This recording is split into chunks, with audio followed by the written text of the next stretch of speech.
And we entitled this event, The Election, the Stock Market, and Your Portfolio. Certainly, a position of uncertainty for everyone. I don't exactly care if you have rooted for a particular candidate or another. See, the challenge for Rampver today is to make this an apolitical discussion. And that's going to be quite a challenge because we've just gone through a political exercise. And how can one be apolitical in a political exercise?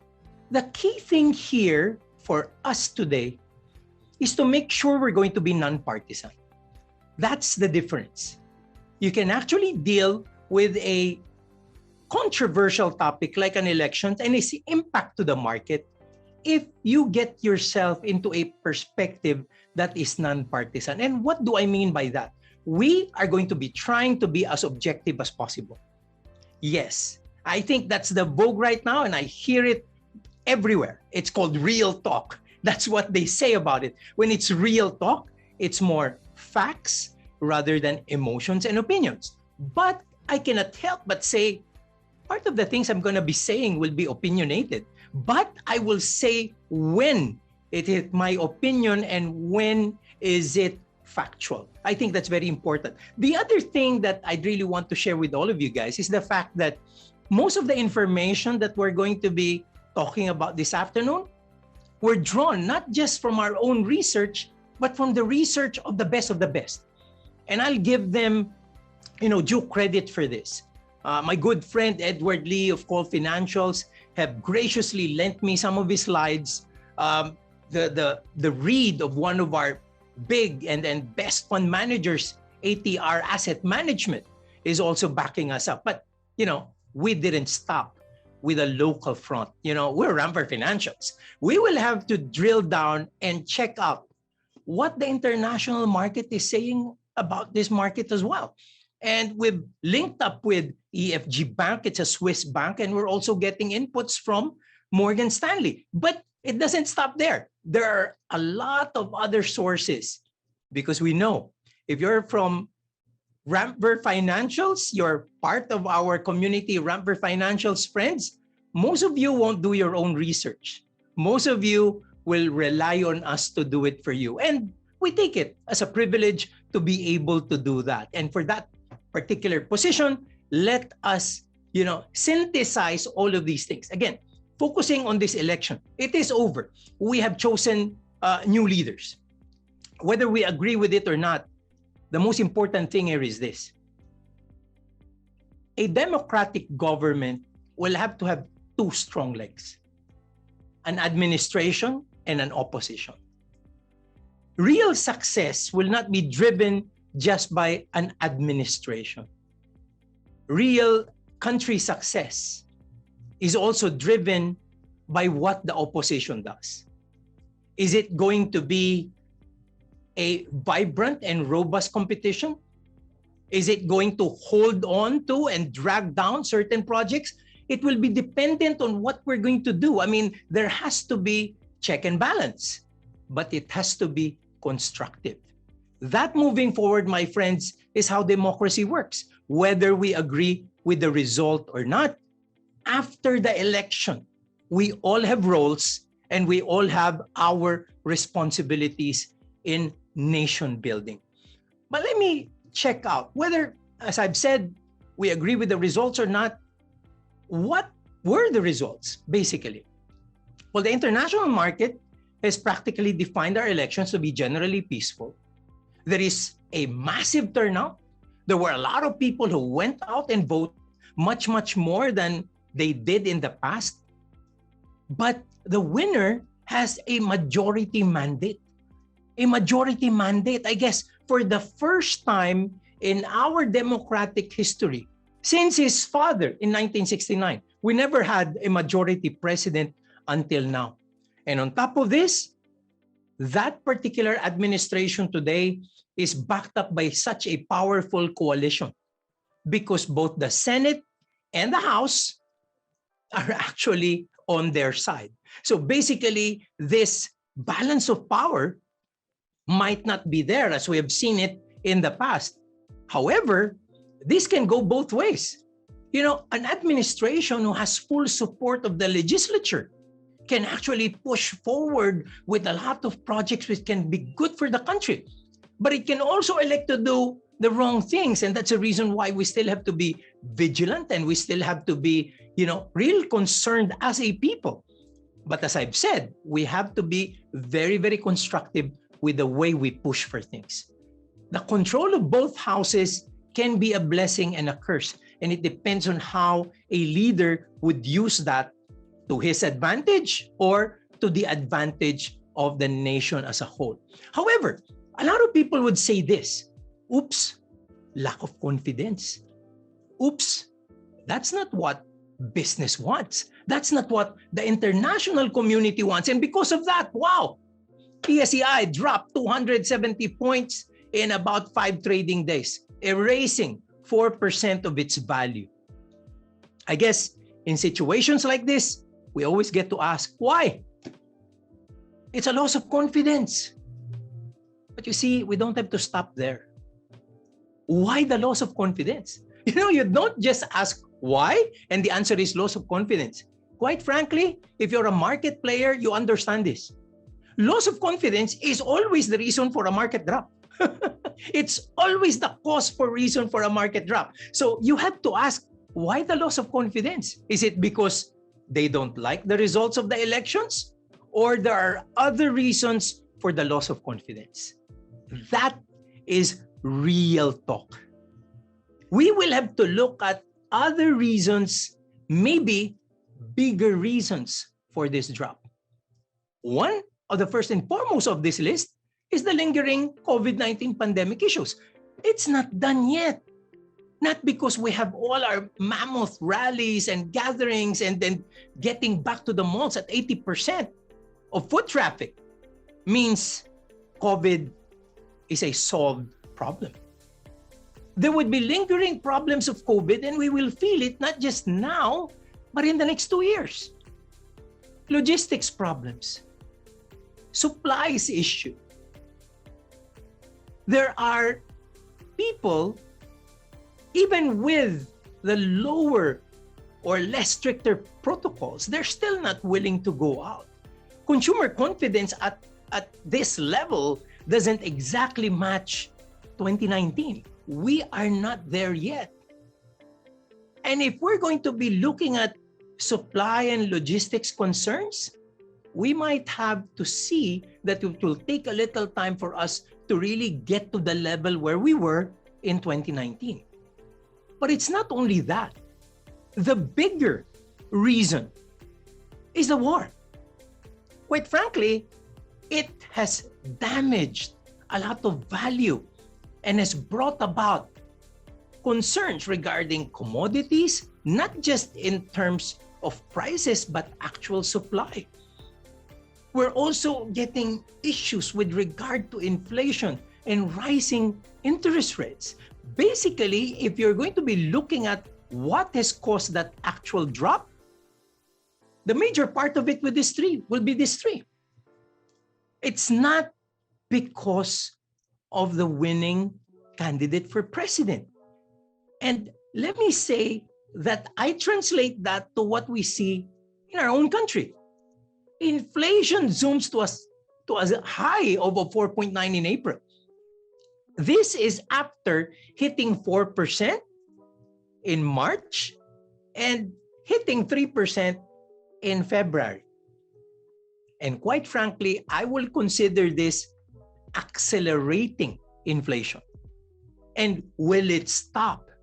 It will be very difficult to say it will very, very soon because of certain things like oil price spikes.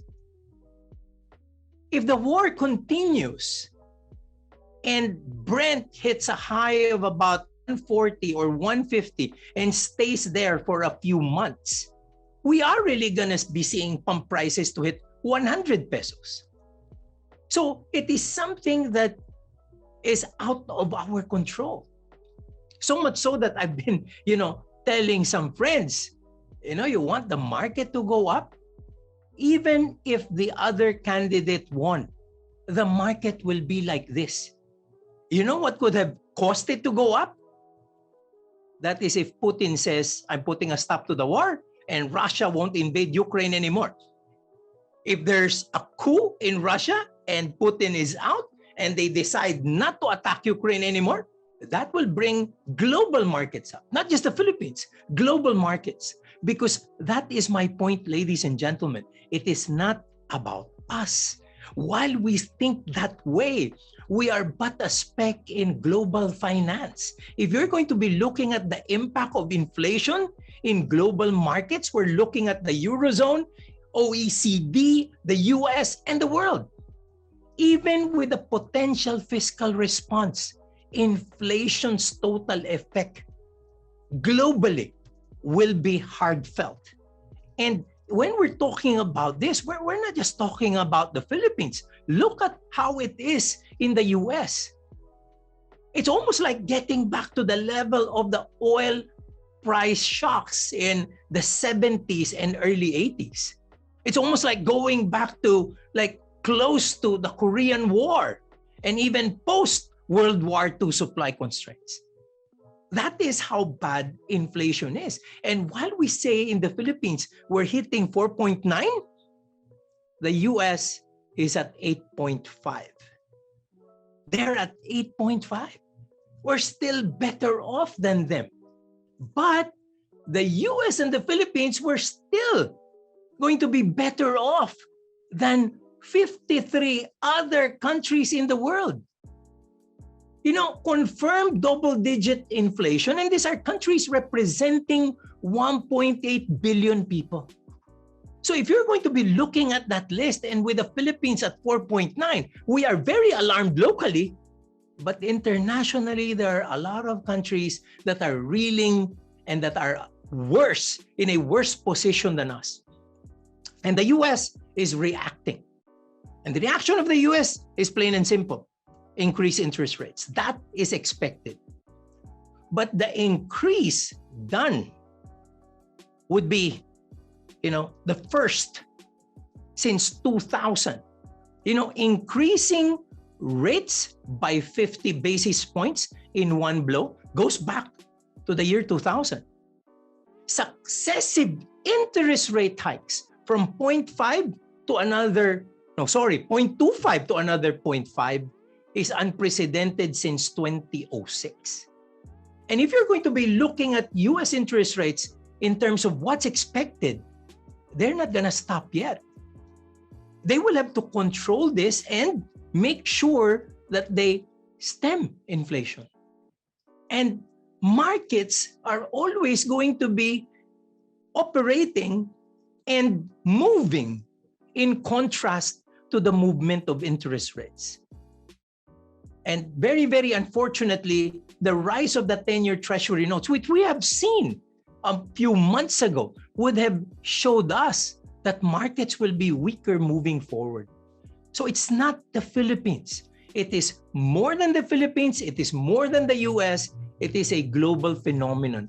And it impacts not only inflation, not only interest rates, but GDP.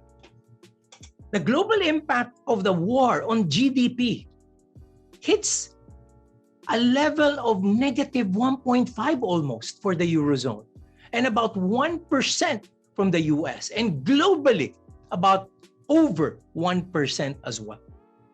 So as we would often discuss with each other and say, it's all about our elections, let's think again.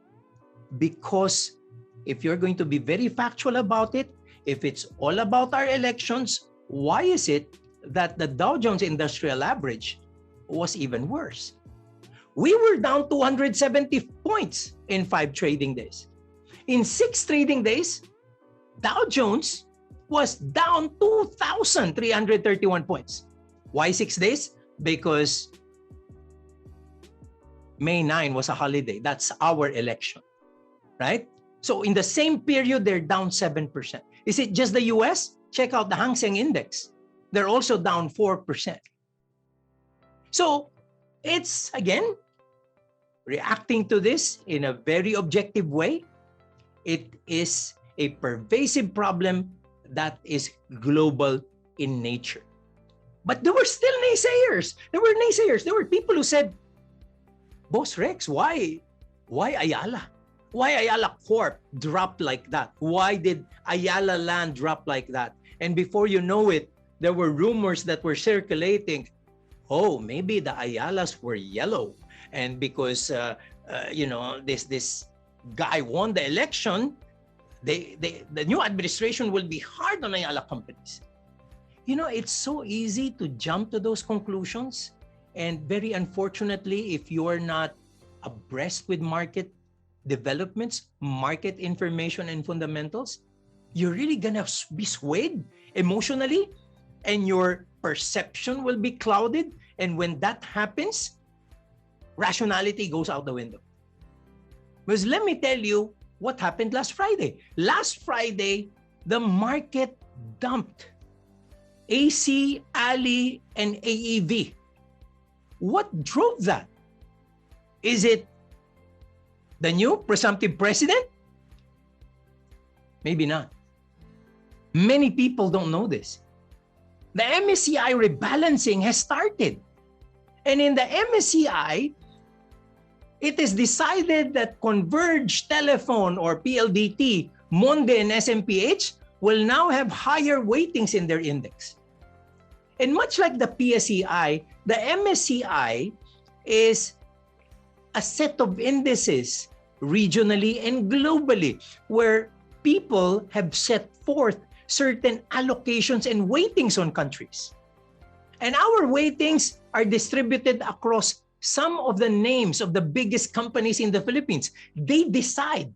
But you see, once they decide that, okay, we're increasing weightings on these companies and decreasing weightings on Ayala Corp, Ali, and AEV, fund managers will have to sell. Fund managers will have to recalibrate. Sell shares of the companies that have been, lowered in terms of weighting and buy companies that have been increased in terms of weighting. And that's exactly what happened. Unfortunately, last Friday, there was no volume. There were no buyers.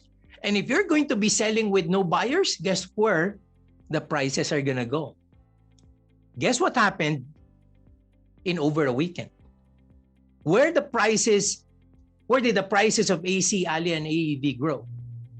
Where did they go? Let me tell you, as a very experienced stock market practitioner, most issues that are downgraded by the MSCI, they drop once the corrective measures are done, but they increase afterwards. Conversely, those companies that they increase in terms of weighting, they fly over the short term, but over the long term, they go back to their rightful valuation. It's always a law of supply and demand. So if you don't know things like this, you're just going to be whiplashed, and worse, you're going to be thinking about wrong reasons for the way things are happening. And how come this was more like synchronized in terms of results? It's synchronized because obviously the culprit was the rebalancing itself. So let's look at the Philippines now and let's check out the positives. What will go for us moving forward? I think you all know we grew by 8.3%. That's one of the highest ever. And if we're just going to be consistent at 8%, you know where we're headed. The real growth rate of the ASEAN 5, no one gets close to 7%. And if we can make 8.3 our base and even grow from there, then we will have a better foothold into our future. And what's carrying that? OFW remittances up 2%, 8.65 billion in 1 quarter. See, a lot of people think, the global markets are contracting. Economies are slowing down. Ergo, OFW remittances will have to be lower. But they're increasing. And we're not even done with that.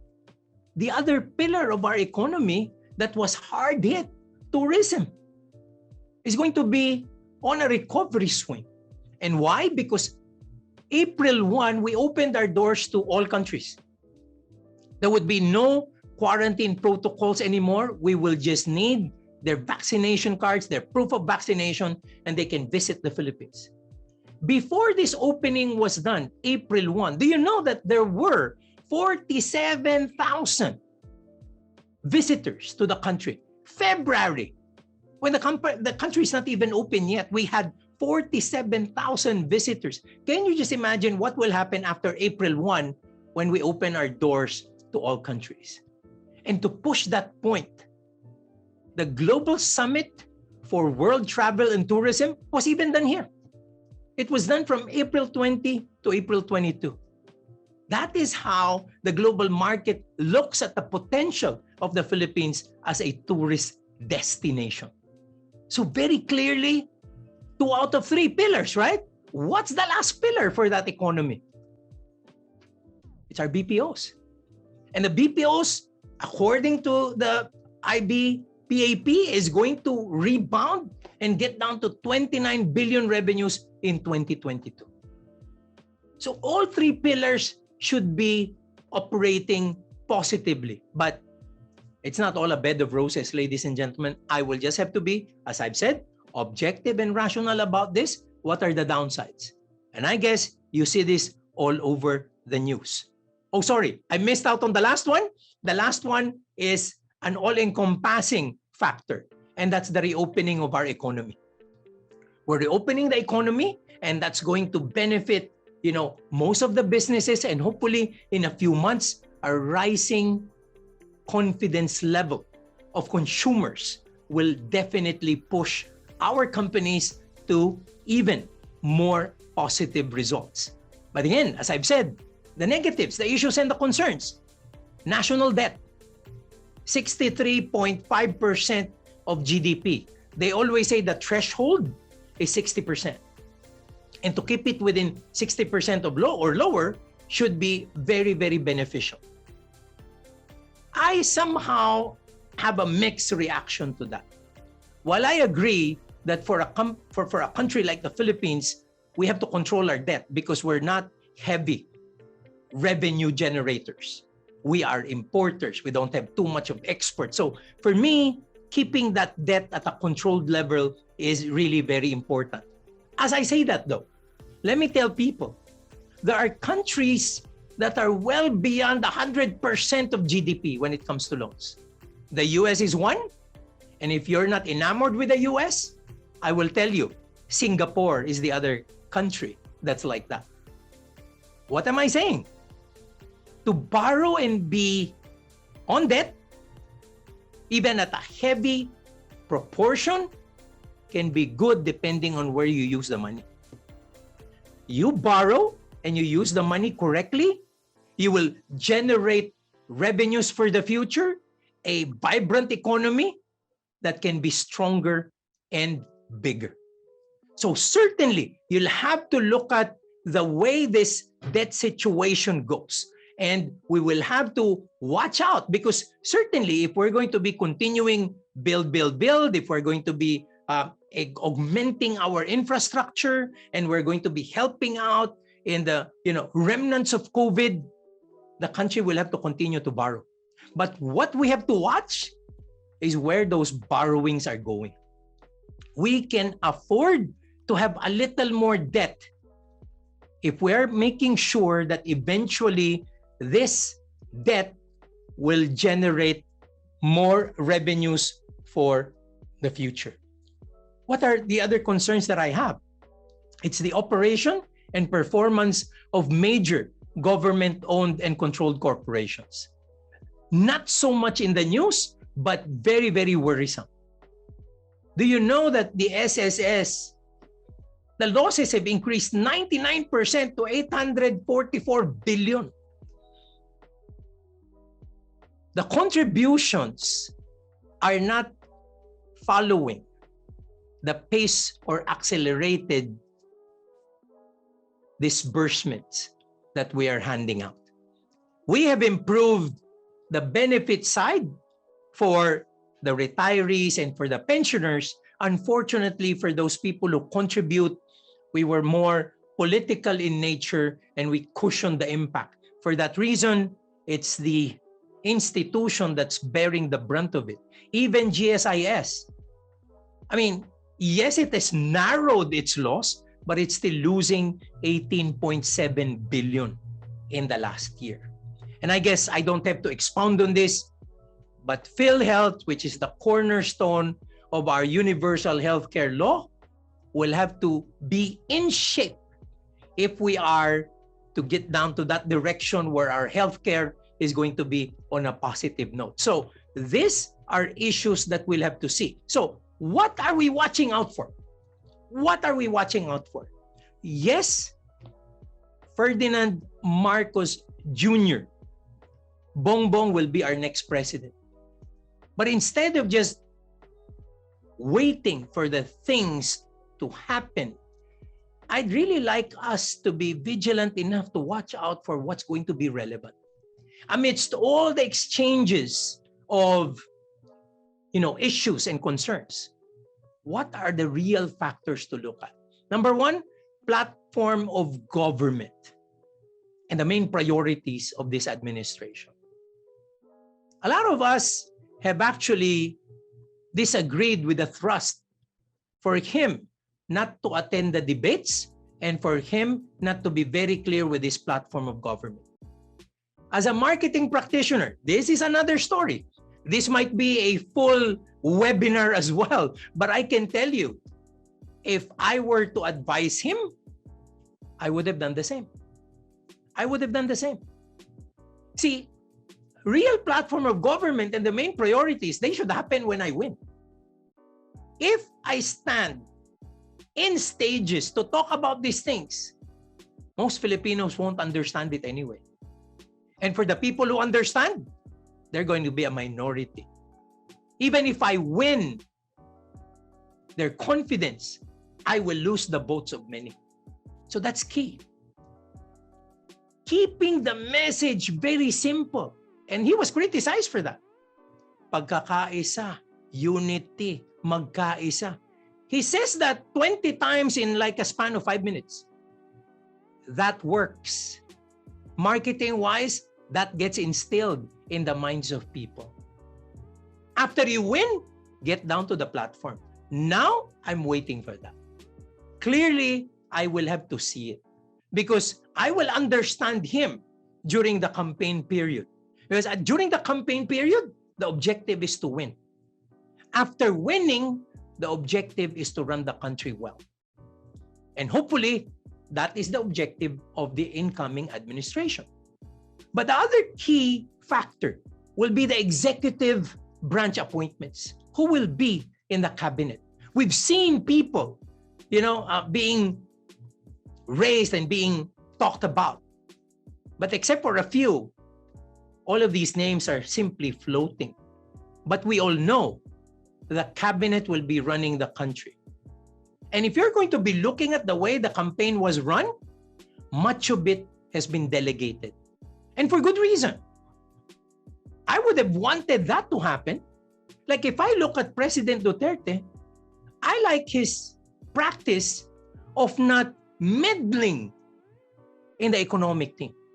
Why? Because that's not his forte. He let his economic team manage the economy, and for good reason, I think we're okay. So if we are going to be looking at appointees, who are going to be these people? Because they are going to be the ones that probably will direct my level of confidence moving forward. And with that, the appointment of the economic team as well, who are the names here and the GOCCs. I probably will need to discuss this item a little more later. But again, the COVID pandemic is not yet done. And there are other issues, as I've said, as commodity prices soaring and inflation. So what would be the responses to these critical concerns? On top of a platform that will be geared longer term to a 6-year horizon and even beyond, we will have to look at incoming priorities to tackle outright issues and concerns that exist. But for me, this is major. The choice of people to run an economic team, specifically the central bank governor and the finance secretary, is of utmost importance.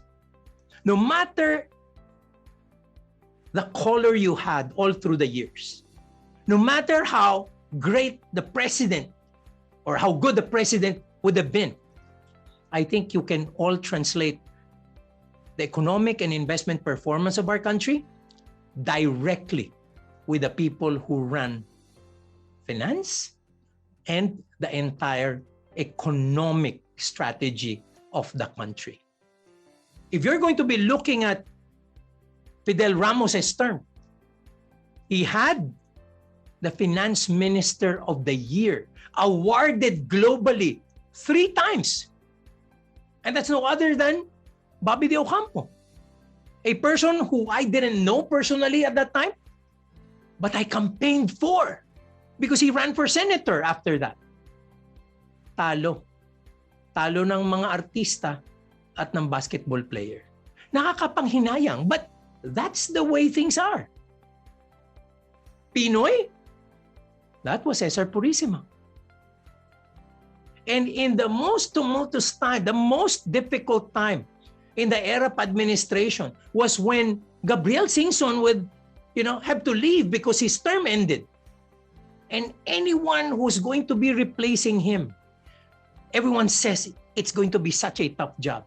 No one wants to even go to the plate and do it.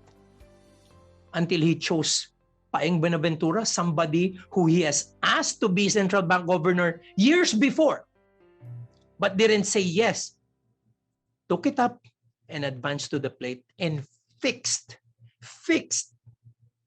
the central bank and got into policy reform and left it in stronger hands when he gave it to his successor. I guess I can always say, you guys might be a Duterte follower or a Duterte hater.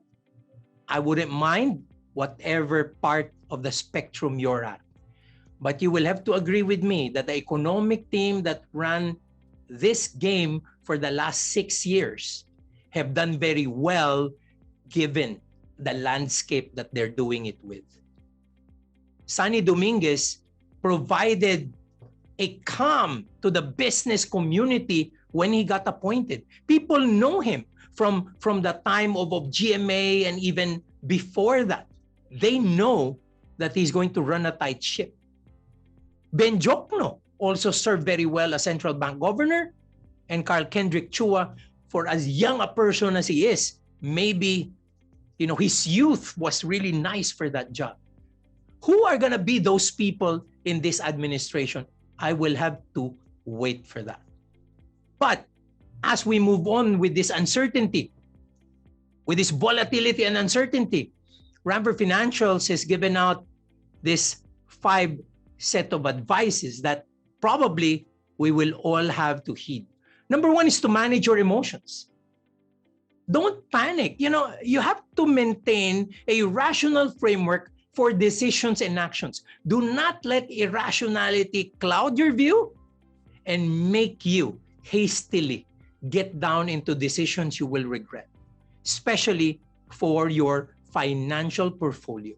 Keep your eyes on the goal. Remember, we are investing to achieve financial goals and dreams. Recognize your risk appetite, recognize the right time horizon. If you're going to be looking back at your goals, the key thing is this. Always remember, financial goals are to be achieved no matter how the environment goes. We cannot control the weather. We control our ship. And that's the reason why our reactions to our environment is much more important than the environment itself. Get your facts straight. And that's the reason why we're very happy that you all attended this webinar. That just means you want the information. That just means you want to be abreast with what's really happening. And at Rampver Financials, as I've said again and again, it's real talk. It's facts and figures, and we will tell you when we're getting opinionated about things. Be well informed. And as I've said, many of you, RFFs, don't even have to research. We will be doing this for you. Be open and prepare to seize opportunities. You know, just recently, somebody said this: never catch a falling knife. You know, for most part, I've been in this investment arena for so long. I have heard that statement many, many times, and I've actually refuted it many, many times. Never catch a falling knife, I agree with that. But you can catch falling knives when you're wearing the right gloves. When you're wearing the right gloves. And what's the right glove? It's your portfolio, the management of your own financial world. Think about this. My economy doesn't have to be the outside economy. I have my own economy to manage. And in the worst of times, it is when great value propositions arise. And for that reason, I say to a lot of people, greatest investments happen during times of turmoil, during times of uncertainty. But always review and evaluate your portfolio. Match it up. Check it. Is it aligned with the situation? Is still aligned with your goals? So in so doing, let me share with you inputs on effective portfolio management strategy. At a time like this, watch your cash flows.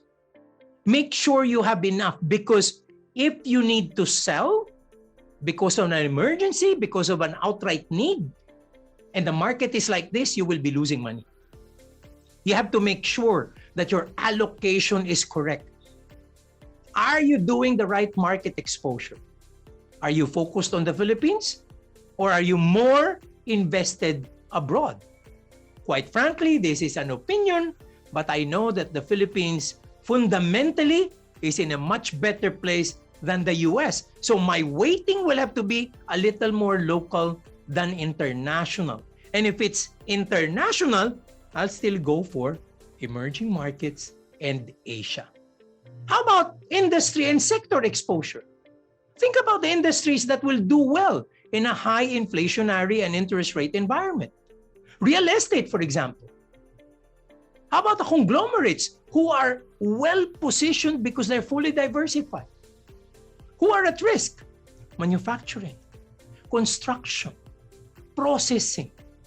Companies that rely on factors of production that will increase in cost, and in so doing will be squeezed margins-wise. So those are the things to avoid. Currency exposure. Are we going to be solidly in peso, or do we think about having some in other stronger currencies? We know we're now hovering at around 53, and people are saying it might get to 54 by the end of the year. Now, the naysayers will say 60. That might be too much. And if ever it's going to hit that level, maybe you're going to hear it from us. But as of the moment, we will not be saying such, because that is basically a result of people just wanting to scare others. Peso and dollar cost averaging only works if you're invested in the right instruments. Let me tell you, ladies and gentlemen, most of the things I've talked about are not exactly day-to-day feeds in Facebook, in TikTok, and in other social media. We still need fund managers. We still need investment advisors. Please choose well and choose wisely. And for those of you who have chosen Rampver Financials, let me thank you for giving us the honor and the trust. Thank you for recognizing our role in your financial destiny. That is basically my presentation. I will be open to questions, but as of the meantime, we will have to deal with a very robust full program here. I will see you later and will answer questions that you might raise. Maraming salamat po, and blessings always. So as mentioned earlier, we have chosen the most interesting questions in our Q&A box, and these will all be answered live by our two speakers. So to start with our Q&A session, the first question is for Boss Rex. So the question is, what's your interpretation with the investors that are pulling out and BPO companies that are shifting the resources to another nation? How will that affect the confidence in the economy? I guess I'd really like to answer that question, but first of all, Kim, let me beg the indulgence of our audience. No, first of all, I really like to thank Carlos for his participation in this event. Carlos, thank you so much for that presentation. Really, a lot of insights there, and I guess I'm grateful, no, that our partner ATRAM not only manages our funds well, but also support us for great endeavors such as this afternoon's webinar. So, Carlos, thank you very much. Focusing on the question, I don't know which or where the data came from, Kim, no, but per our discussions with many of the real estate consultants, no, predominantly Lichu and Associates and Lobian, even with Colliers, no, there is a lot of information that the BPOs are actually increasing their commitments for this year. In fact, there have been new take-ups of some office spaces. So some part of it I probably won't understand where it's coming from, but quite frankly, the BPOs are on a growth trend. Actually, we're still second to India. I think there was a lot of rumor that because Mr. Marcos won, that a lot of BPOs are going to be leaving. As of now, there's still rumors because per our factual check, the demand for office space coming from BPOs would be up for the first quarter. I have yet to see that go down first before I really get to believe the said rumors. Thank you. Thank you very much for that detailed answer, Boss Rex. So I hope that answered the question for our viewer. And we have here a question for Sir Carlos. What is the implication of the JP Morgan downgrading the Philippines? I think that's more of addressing the macro concerns of our country. Again, currently we have twin deficits. I probably, just to give it context, I know I've been asked this question a lot, and I guess the reason why they were very interested in it came on, I think, May 10, the day after the elections. It came on May 10. So some people are probably thinking that it's because of the elections. Mm-hmm. But I've read the report, and the reason for the downgrade is really the macroeconomic factors. Mainly, we are vulnerable to higher commodity prices because we are an oil importer. We are an importing country. That's one. And we also have twin deficits. We have current account debt. We have a current account deficit, and we also have a budget deficit. On top of that, we also have a high debt to GDP ratio. So I think those are some of the concerns that JP Morgan has stated. That's why they are underweight the Philippines.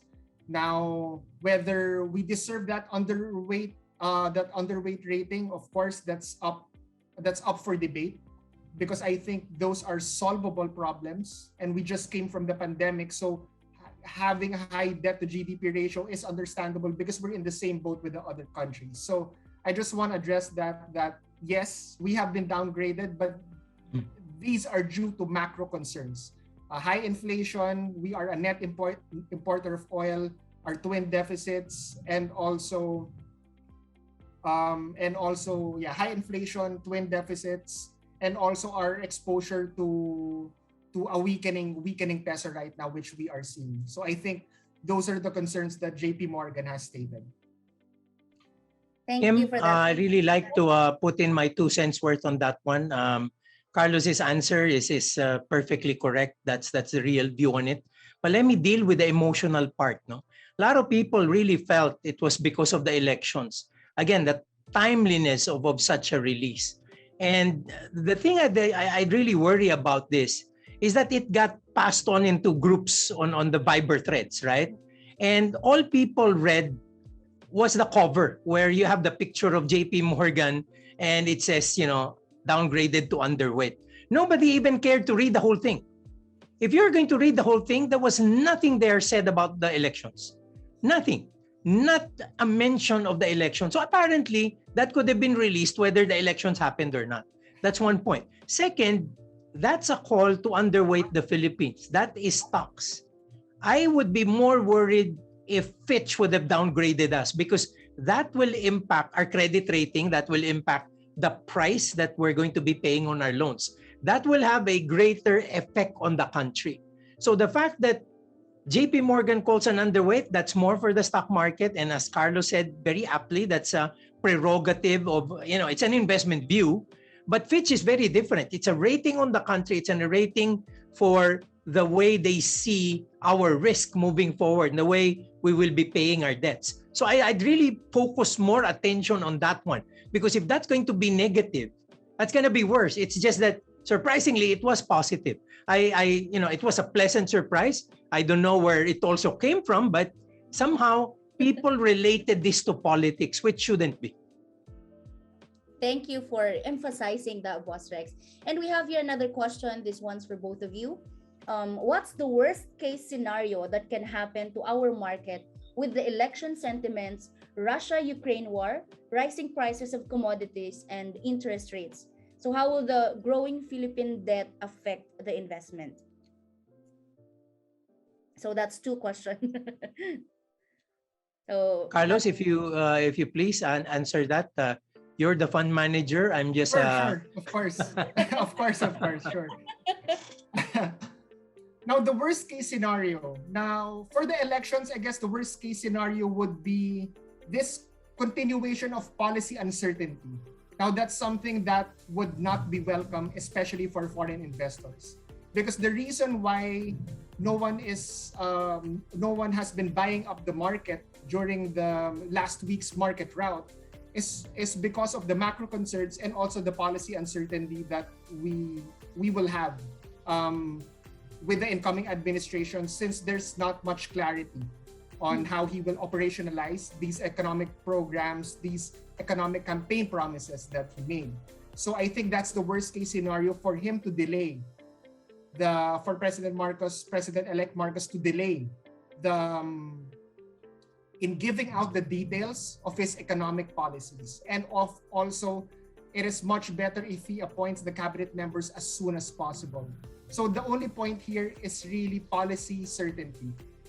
Foreign investors want to know what will happen to the economy in the next 6 years. And as soon as they know that, they will be able to make a decision sooner whether they will invest in the Philippines or not. So the worst case scenario will be a delay, a postponement in clarifying the economic policies in the cabinet members of the incoming administration. I don't think that will happen, because if you look at the past several administrations, they have been able to address this in 2 to 3 months once they are elected already. Especially, we will have a SONA already. I think the SONA will be in July, if I'm not mistaken. So I'm hoping we will get more clarity from there, and I believe we will get more clarity, especially during the SONA. So that is possible, but I think it is really unlikely based on historical precedents. That really has not happened, and it won't do BBM any good to delay these releasing the economic policies, the appointment of the cabinet members. It won't do him any good. So I think it is as a possibility, but I think it is unlikely. Now, the next question will be the Russia-Ukraine tensions. Now, that's something that's a lot harder to determine, because that is something that's out of our control. Yeah. We are hoping that the Russia-Ukraine tensions will settle down, and that is the base expectations, that it will only be limited to Russia-Ukraine tensions. It will not expand to other countries, and that is the base case scenario. So that is something that will hopefully calm down the markets. And the next will be the last thing that you mentioned was high inflation. I think the high inflation can be addressed. It is being addressed already by the global central banks. They have been hiking interest rates the BSP has sounded off that an interest rate hike is possible already in June. Some are even expecting an interest rate hike by May. Why? Because GDP growth is present already. If you have strong growth, then you would be more comfortable in hiking interest rates. So my point is, I don't think inflation will spiral out of control, because that is the worst case scenario. Why? Because central banks are doing something about it. Our central bank is doing something about it, and he has specifically mentioned that an interest rate hike is looming already. 50 to 75 basis points probably in 2022 and 2023. That's something that he has, Governor Jokno has specifically stated. So I don't think it will spiral out of control because it is currently being addressed already. So the worst case scenarios, of course, these are all possible. But if we think about the worst case scenarios, we will never invest in the market because we will always be scared, right? So the likelihood of that happening, I think, is low. So it's best not to focus on the worst case scenario, because personally, I think it is unlikely for those things to happen. Thank you. You might want to add for that, Boss Rex, or we're going to... No, I'm very satisfied with that answer. I guess all told, I wouldn't take the pessimist view, not at this time. There are other factors that I'm looking at that would probably cushion the effect of the bad things that are happening to the global front. Thank you, Boss Rex. And speaking of the interest rates, no, and we have a increase of Reits this time. So we have here a question from our attendee. With the expected further increases in interest rates, would you still recommend investing in Reits? The answer is yes. Again, it's all a matter of matching it with objectives. I wouldn't be too, opportunistic when it comes to REITs. The attitude I have on REITs would be much like treating it like a fixed income instrument. So if I'm not earning 7% or 6% from the bank, net of tax, then I'd rather be on a REIT, because the REIT will be paying me such a rate, and it can also be an inflation hedge as it owns real estate properties. But I'm not going to expect the REIT to fly when the market improves. I mean, essentially, that's the way it operates, right? So if cash flow is my priority, I would go for high dividend paying stocks. And I'm just not talking about REITs. I'm talking about other utilities out there that might also be good dividend paying propositions. No? So for me, it depends on your perspective and the objective that you have in taking the instrument. So quite frankly, I am invested in REITs because, I'm happy with the rate where it is right now. In fact, if you're going to be looking at a REIT, it has gone up to 52. It's below 40. So the yield is going to be at a level where it suits me. Plus, I know that it will have accretive power in the future as Ayala builds it up and tucks in new, projects and new offices and buildings into the REIT. So it's a progressive game. It's not going to be pretty static as much as other propositions are, like the fixed income instruments that come from banks. Thank you, boss. Thank you. Sir Carlos, you might want to add, or we can continue with the next question. Yeah, I agree with Sir Rex. I think it really depends on the objectives of the investor. If you're happy with the yield, if you have cash flow requirements, then REITs and high dividend yielding stocks are the way to go. So yeah, what Sir Rex said is perfectly correct. I agree with him. Okay, thank you. Thank you for that. And we have here, actually a lot of our investors are asking about this one. This is about SOLDIVO strategic performance. So on the side, our SOLDIVO Strategic Growth Fund has not grown from IPO, which is October 2014, and its NAVs continually goes down. We have lost 8 years of potential growth up to when do you advise I hang on or do I bite the bullet and accept my paper loss? Okay, I'd take this on, Carlos, and if you can chime in after me, I'd really appreciate it. Because my view is going to be very different. No, as a fund sponsor, I really have to look at how we position this whole thing. Remember, we launched the fund in October 2014. Yeah. That was a time when the market was at about 7,200, right?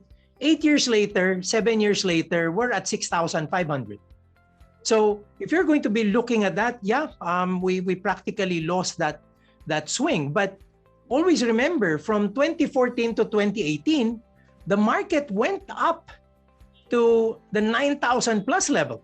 And that happened in January 2018. So you're building up the funds, and in the first 4 or 5 years, you're actually buying stocks at a high price as the market was going up, quite frankly. So in 2018, I don't think there was a problem with SOLDIVO going beyond its IPO price at that time because the market went up beyond 9,000. Unfortunately, from 9,000, it has slid back to 6,005. What does that mean? We built up the funds as people invested at higher prices because it was going up. Now that the price is going down, the markets are going down, certainly there are like asset price corrections, and that's the reason why the price of SOLDIVO is lower. Now, my contention is this. The question we have to ask ourselves as investors, because much like all of you, I'm an investor in SOLDIVO funds, and quite frankly, I can step forward and say, I probably would have invested more in SOLDIVO than any of you, quite frankly. You know, I can say that with all due authority. But this is my point. If I sell my SOLDIVO shares today, that just means I'm selling Ayala Corp below 700.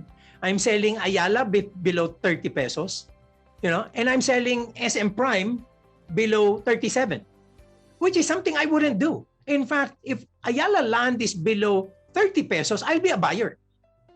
So the question I ask myself is, will I buy or sell today? Will I be a buyer or a seller in a market today? And the answer that I have ringing in my head, obviously, is that I'm going to be a buyer. That's an opportunity at 6.5. And we all know it came from 9,100. So my contention is, if I'm going to be a buyer today, why will I get out?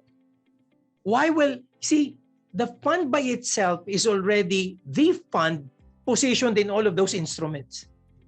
By taking money away, you're actually taking money from a pool that's already trading at those prices. You're not even building up the fund anymore. And if ever we're all putting money into the fund, and, you know, Kim, you know this. Last week, I've been telling people, you know, I myself put new money in the fund, right? Why? Because as I've said, if I'm not going to be a seller, I'm going to be a buyer. So it's almost like I'm buying Ayala below 700, Ayala Corp. I'm buying Ayala Land below 30. And if I'm going to be looking at this in 3 to 5 years, I probably would expect prices to be very different. Now, I don't know, Carlos, but when I get to look at markets, especially the Philippine market, the swings would probably go 5 years. It's just that this whole thing, because of COVID, got extended a little bit. I would have hoped 2019 could have continued, where 2022 could have been a challenge to the 9,100, if you agree with me. But COVID happened, so we're back to a different chart. We're back to probably a different trend. But that trend is now going above regular trend, right? Because we're trying to catch up. So to sum it up, I have to remember that if I sell today, I'm selling the portfolio as it is. It is not the portfolio that still needs to get built up. In fact, if people are putting money today, they are buying the market today. If you're going to be looking at what Carlos has showed us with a kind of weighting that all those, you know, stocks are having in our portfolio, it's buying those at prices today. If you're a seller today, you're the one on the other end. So if I'm deciding that I'm not going to be a seller, then I could be a buyer. So the way to deal with this, again, as I play the long game, you know, in a crisis situation, in a volatile situation, uncertain situation that we have, I'd rather always focus on the long game. Now, people would probably feel, oh, 8 years is already a long period. Unfortunately, guys, I started this when I was in 1983, right? So if you're going to be playing the long game, think about it. You know, in 1984, PLDT was at 3.50. 3 pesos 50 cents. Okay? So that's the kind of long game I play. Now, When we started buying PLDT, it was 11.50. So I was down 30% to 30%. From the 100% that I bought, I was down to 30%. But I played the long game. Today, PLDT is what? Over 1,800. It's even down today at that price. But if I was already able to buy it at 350, I don't think the price will go back to that level, right? But hey, I've been there and I've been invested over 50 years, right? So not exactly 50 years. That was like 84, right? So 38 years, right? So if you are looking at long-term objectives, let's be focused on that perspective that plays out on the long game. Because I get to ask people, why did you do this? It's for your retirement. It's for your, child's education. I mean, are you really about to retire? Do you need the money? See, if you need the money, I agree. There wouldn't be any better reason to sell if you need the money. But if you are selling just because you're disappointed and frustrated, then somebody out there will be taking the opportunity to buy your shares. Because that's exactly what happens in markets. That is where, the balance of where you separate real players from the boys happen. And that's the reason why at SOLDIVO, we'd like to tell people, hey, we're with ATRAM, we're with Phil Hagedorn, we're with Carlos. I mean, they eat this for lunch. They're not going to be emotionally attached. It's a job for them. So I'd rather put my bets on them than some emotional guy reacting to a difficult market situation. So I don't like me when I'm like that. So I'd rather give my money to other people. So that's the cue that I have. Carlos, if you may, I mean, what's your view on this? Yeah, thank you. Now regarding that, I'd like to echo what Sir Rex has mentioned. I guess we really have to practice emotional discipline. Remember that we are just starting to recover from the pandemic. Pandemic was in 2020. Of course, it spread out into 2021. That's why we were flat. Last year, the market was flat. So the recovery is just starting. Are we going to sell just when the economy is about to recover?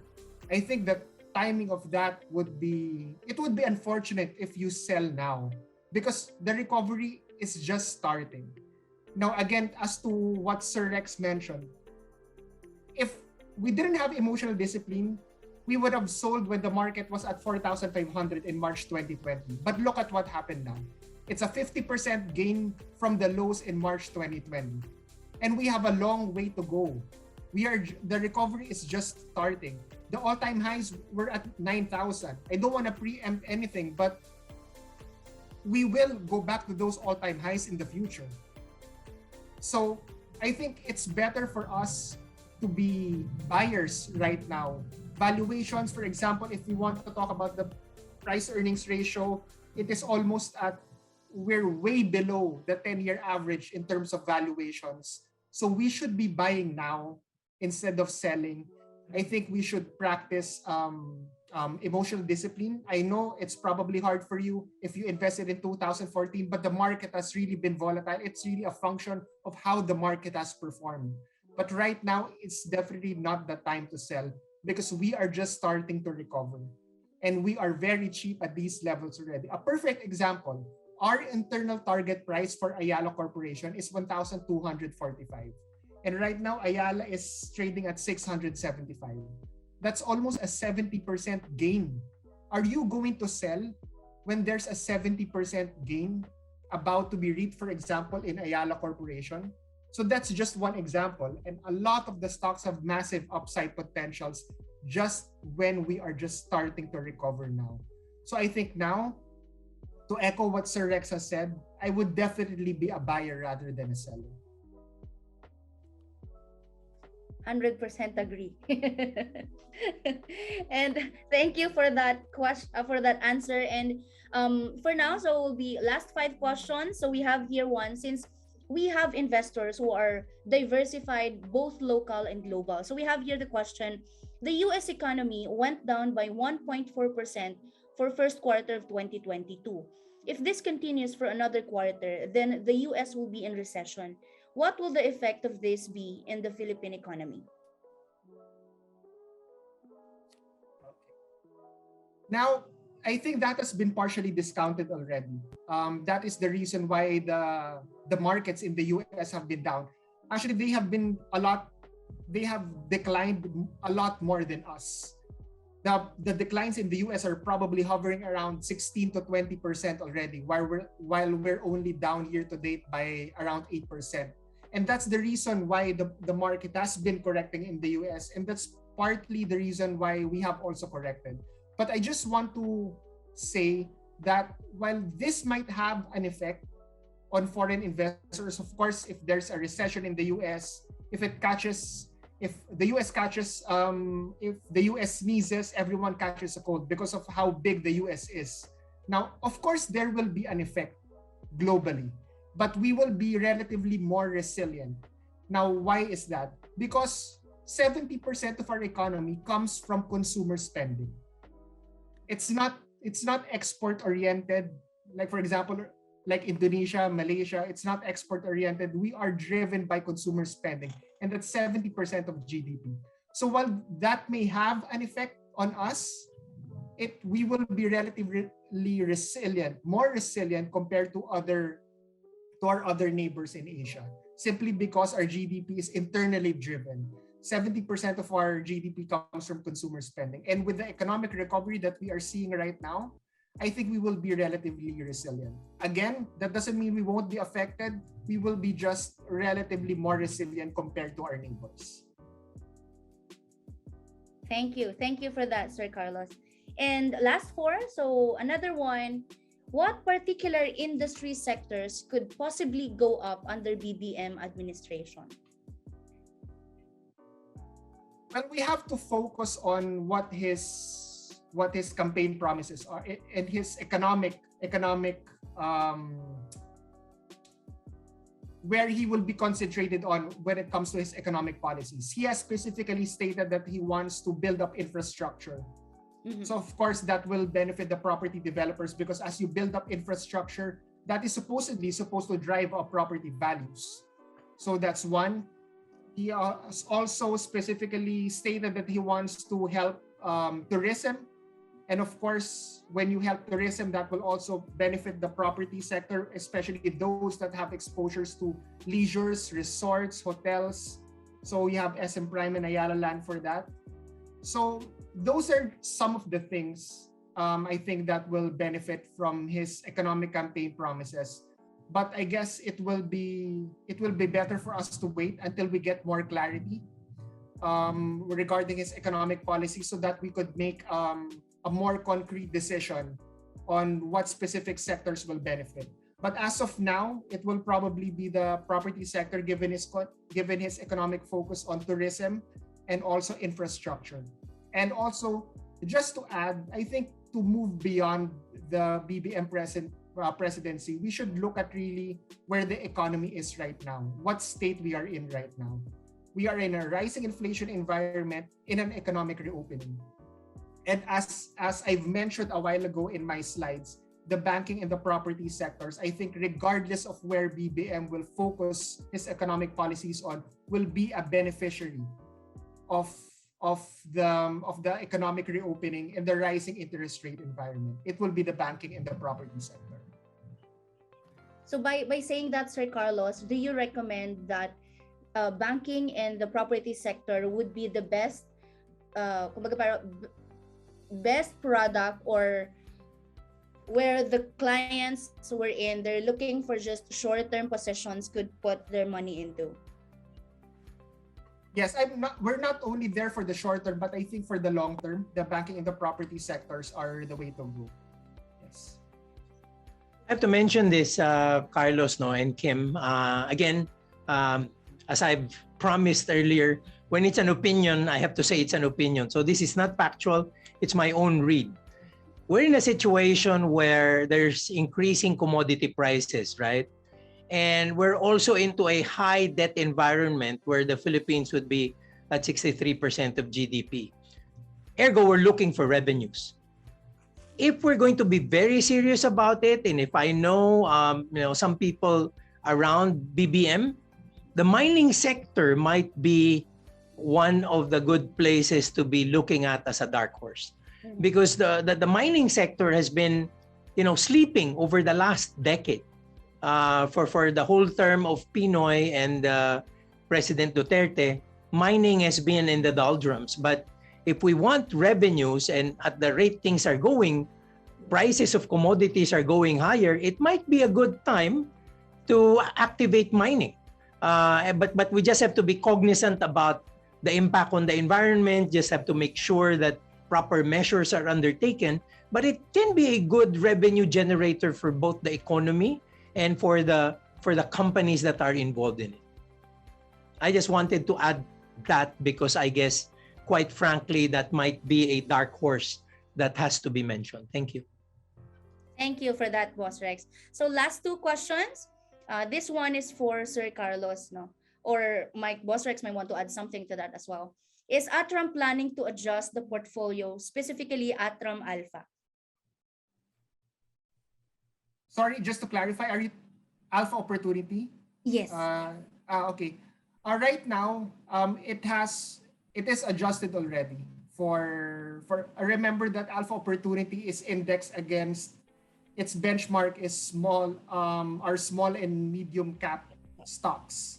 So it has been adjusted already, especially since we are focused on the reopening of the economy. So it is already there's only minor adjustments that are needed for the fund, but generally it is already positioned for the economic reopening for 2022. A perfect example of that would be it is invested in GT Capital, very cheap right now, and it meets the market capitalization requirement of Alpha Opportunity Fund since it is less than 150 billion, and also Petron, again, a beneficiary of higher oil prices. So these are where the bulk of the portfolio is positioned. So I would say that there only will be minimal changes to the portfolio, but I think it is well adjusted already for our outlook for 2022. Thank you for that, Sir Carlos. And I think to sum up all the questions that they have, we have here, kasi marami pong mga clients natin, they're asking if still 2022 is our recovery year. So are we still considering 2022 as a recovery year given with the opening of the economy that you were saying earlier? Yes, definitely. I guess the perfect example of that is already the GDP growth. GDP growth came in at 8.3%.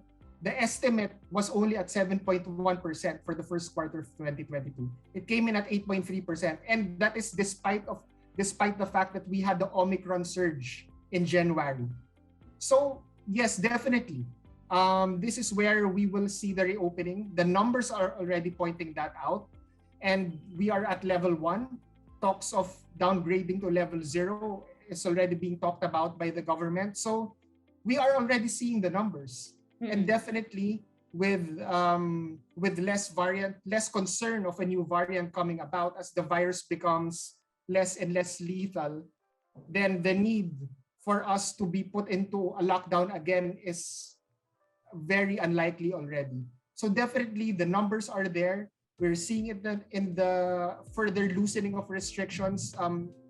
So the evidence is there that this is really the reopening story right now. It is just being hounded by the other macro concerns. But the reopening story, I think there's no stopping that. On my end, Kim, I fully agree. We just have to call a spade, right? The COVID pandemic is a major black swan. As you have heard Carlos and I talk about inflation, soaring commodity prices, and interest rates. We're talking about them in a sense where they are labeled headwinds. COVID-19 is not a headwind. It's a major debacle, right? And if we're going to be recovering from COVID, I guess that's going to be a larger, bigger, more potent factor than the others that were mentioned. So much like Carlos, I believe that if we get ourselves to normalize in the economy with a higher level of consumer confidence, I feel that 2022 will unfold to be the recovery year that we expected it to be. The only question probably is, how big a recovery will there be? Will it be tempered by all of these headwinds, or with the headwinds also simmer down by the second half of the year, so much so that the growth can be more robust as we expected it last year? Thank you for that, Boss Rex. And for me, this is one of the most interesting Q&As we've ever had. So thank you again, Boss Rex and Sir Carlos. As much as we would still like to accommodate and answer all the other remaining questions, I'm afraid we might not have enough time for that anymore. So please just expect your business development officers to get in touch with you and help answer your inquiries. No? And so before we put our program to a close, may we please get some final words or any message from our two speakers? I think, Sir Carlos, you can go first. Yeah, sure. I would just like everyone again for your time. Thanks for listening in. And my hope is just that I really hope that you learned a lot from this segment, and I hope that we will be able to monitor the new developments in the incoming administration. We are looking forward to it. And again, just practice emotional discipline, stay invested, and keep on investing, especially in these times of panic.